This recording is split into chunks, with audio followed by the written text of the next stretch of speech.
चोखा मेला जी बाजार गए थे अपने घर की ठाकुर के लिए सब्जी लाने।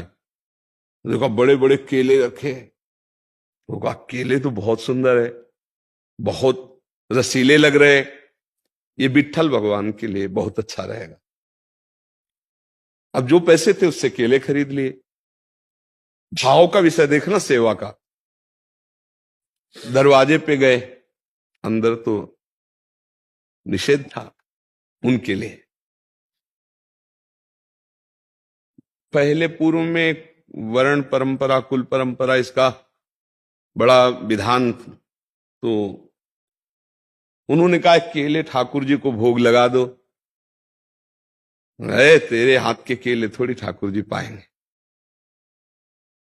उनका इन्होंने हमसे कहा है, बहुत उच्च कोटि के महापुरुष हुए चोखा मेला जी, महाराष्ट्र के बड़े महाभागवत हुए हैं।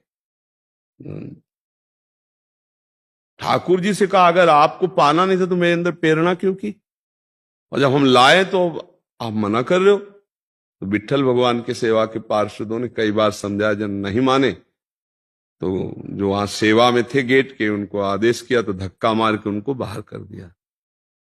और वो अंदर से देखो भाव का खेल, अंदर से बड़े दुखी हुए कि प्रभु जब जानते थे कि मैं इस कुल में जन्मा हूं तो आपने प्रेरणा क्यों की, और क्या मैं आपका नहीं हूं?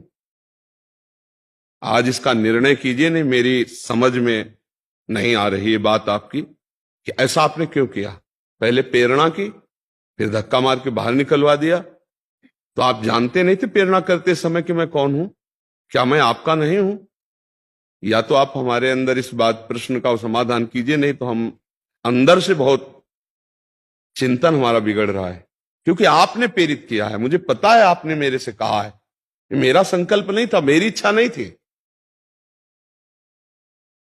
कमरा बंद किया और कहा अन्न जल का त्याग कर देते हैं, जो हमारे इष्ट है वही जब धक्का लगवा दिए तो फिर हमारा जीना किस काम का। कोई अन्न जल नहीं पाऊंगा और शरीर को ऐसे उनका नाम जप करते हुए पूर्ण करूंगा। महाभागवत।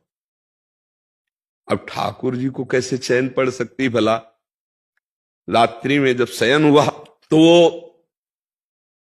दरवाजा खटखटाया जाके, चोखा मेला जी, चोखा मेला जी।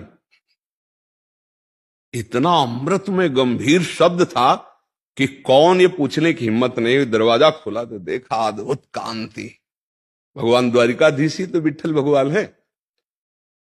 अद्भुत ऐसी नीलिमा इंद्र नीलमणि, अद्भुत कांति में भगवान मंद मंद मुस्कुराए। अंदर से गए भगवान। चोखा मेला जी से कहा कहां है केला, और गोद में बैठ गए। बोले पवाओ अपने हाथ से। भगवान ने पाया। इसके बाद जब 4 रह गए तो बोले रोको, पीतांबर में हमारे बांधो, रुक्मिणी जी को ले जाएंगे, तुम्हारे जैसे प्रेमी के हाथ। प्रभु आपकी लीला बड़े विचित्र। वहां धक्का लगवा रहे, यहां आके गोद में पार ले गए। रुक्मिणी जी को पवाया कि मेरे बहुत प्रेमी भक्त के केले हैं, और छिलके आंगन में फेंक दिए, और अंदर से सिटकिनी लगा दी विट्ठल भगवान ने। अब जब सुबह दरवाजा तो बाहर से ताला खोला गया तो अंदर से बंद था। अंदर से भगवान के सिवा और कोई ताला ही हुआ। अब समझ में आया कि कोई वैष्णव अपराध बन गया जिससे भगवान नाराज है। विनय की प्रार्थना की, बहुत रोए, तब अंदर से आवाज आई, आप जाओ कीर्तन करते हुए चोखा मेला जी को डोली पे बैठा लो, पालकी पे, और वो जब आकर यहां बोलेंगे तब दरवाजा खुलेगा। हजारों भक्त दर्शन के लिए खड़े।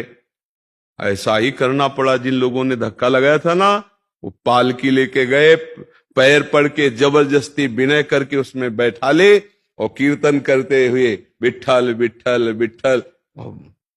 जब आकर उन्होंने कहा जय जय, बड़ी विचित्र लीला है, खोल दो दरवाजा। दरवाजा खोल, अंदर गए तो छिलके पड़े देखे पुजारी। बोले जय जय, छिलके? बोले हाँ, चोखा मेला जी के केला हमने भी पाए, और रुक्मिणी जी के लाए थे, वो पाए थे, छिलका बाहर फेंक दिया आंगन में। तब उनको समझ में आया कि भक्त के भाव की कितनी बड़ी महिमा है। यदि हम थोड़ी सी भी सेवा करते हैं, थोड़ा प्यार से करें, अपने जैसे पुत्र को पवाते हैं, अपने जैसे प्रियजन को पवाते हैं, ऐसे भगवान भगवान को गैर मान के मत पवाओ कि पवा रहे तो पुण्य होगा, लाभ मिलेगा कि नहीं। हमारी प्रार्थना मानिए, बहुत बड़ा लाभ इससे मिलेगा।